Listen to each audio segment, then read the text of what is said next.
Más, a quien obviamente le agradecemos en este día poder estar aquí. Bienvenido. Muchas gracias a ustedes por el espacio para poder visibilizar la temática, así que muy agradecido. Si te parece, arrancamos hablando de VIH-Sida. No es lo mismo VIH que SIDA. Hagamos esa aclaración, me parece que es importante Sí, poder hablar de esto. exactamente, bueno, como mencionaba el especialista, el doctor Elías, hay una diferencia y fundamentalmente está en el avance que tiene el virus dentro del cuerpo de cada persona.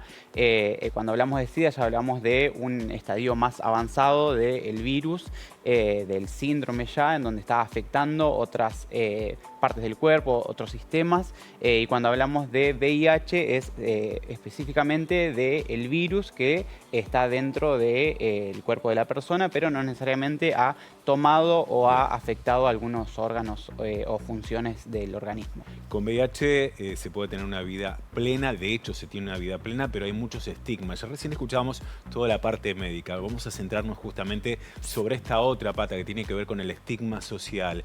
¿Cómo observás vos esa discriminación, ese estigma que aún persiste al día de hoy con todo el avance médico, con toda la información que manejamos?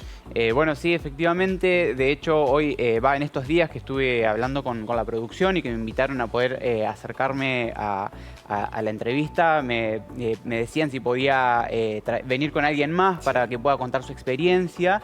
Y la realidad es que me contacté con muchas personas que se han contactado conmigo a manera particular, buscando por ahí alguna consejería, orientación sobre cómo hacer el tratamiento, los trámites, la burocracia, incluso cómo testearse y demás, o ante un diagnóstico reciente de VIH.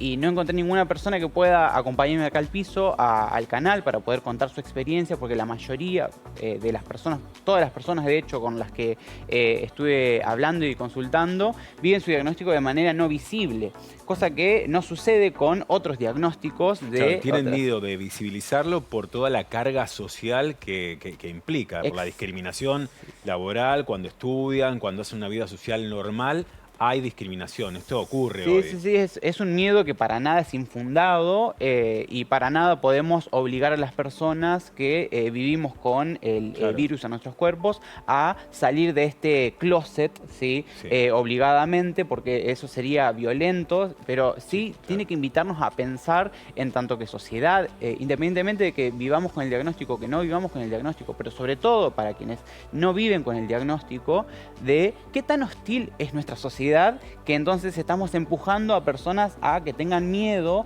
de decir cuál es su diagnóstico de VIH, y que entonces estas personas tienen que vivir con miedo, ocultando, Ujú. sin decir cuando van al médico, cuando tienen un turno, incluso cuando hay alguna complicación, o vemos que muchas veces, debido a que no hay un resguardo y un respaldo y un acompañamiento de las personas allegadas, de la Claro. familia, que pueda contribuir a que las personas podamos tener una adherencia al tratamiento, porque es Ujú. importante también pensar en que no es sencillamente obtener la medicación y ya, sino que también hay que lograr una adherencia, tomar todos los días de por vida una medicación, ver si ese esquema que estamos teniendo es el apropiado Si funciona o para no. si funciona A o no. ver, básicamente uno tiene que llevar adelante todo un tratamiento y en realidad debería estar tranquilo psicológicamente para poder abordarlo, pero lo que vos decís, bueno, en realidad no hay ninguna tranquilidad porque hay que estar constantemente en medio del secreto,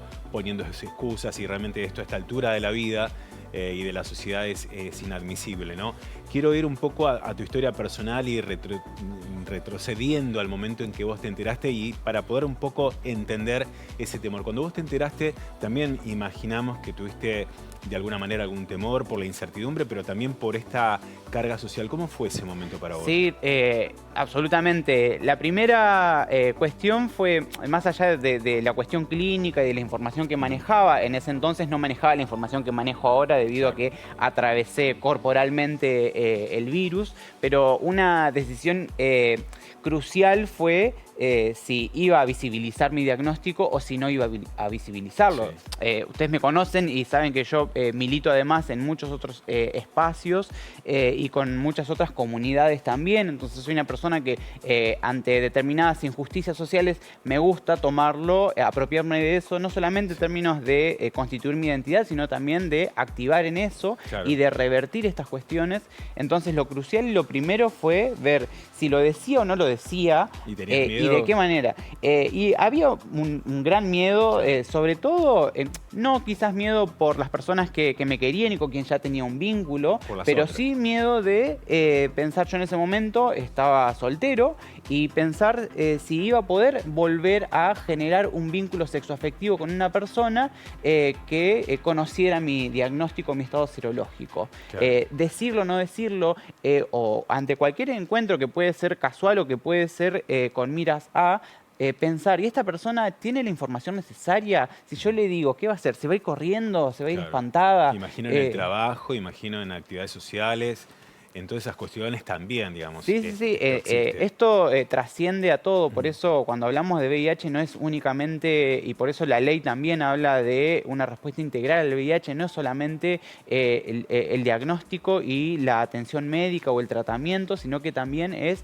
en virtud de las relaciones, de los espacios, del acceso al trabajo, la educación, a la salud, y a la salud digo, la salud mental también, y otros también otras especialidades que se ven a veces imbricadas o afectadas producto de este tratamiento. Gabriel, primero felicitaciones por poner el cuerpo en toda esta militancia, porque justamente de esto se trata, de poder visibilizar, de entender que hay una vida normal más allá de estar transitando el VIH o desarrollar el SIDA.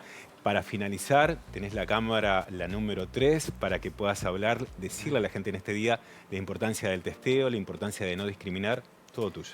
Bien, bueno, sí, fundamentalmente esto, no tener miedo, informarnos y testearnos, porque es importante recordar que quienes estamos bajo tratamiento, si logramos estar indetectables, es decir, que los análisis del laboratorio no pueden detectar la cantidad de copias del virus que hay en sangre, entonces eso quiere decir que somos personas que no transmitimos el virus, no hay riesgo, el riesgo es cero de generar una nueva transmisión de VIH a una persona que no la tenga por la vía sexual, es decir, esto es hablar positivamente acerca del VIH. Y por último, ir y testearse, ahora pueden hacerlo, si están en Paraná, pueden ir a la Plaza Alvear, van a estar hasta las 10 de la noche ahí con la carpa y con los testeos rápidos, es siempre mejor saber que no saber. No les digo no tengan miedo, digo, si tienen miedo, vayan igual porque es mejor conocer el diagnóstico y acceder al tratamiento lo más tempranamente posible. Gracias, Gabriel. A ustedes. Gracias.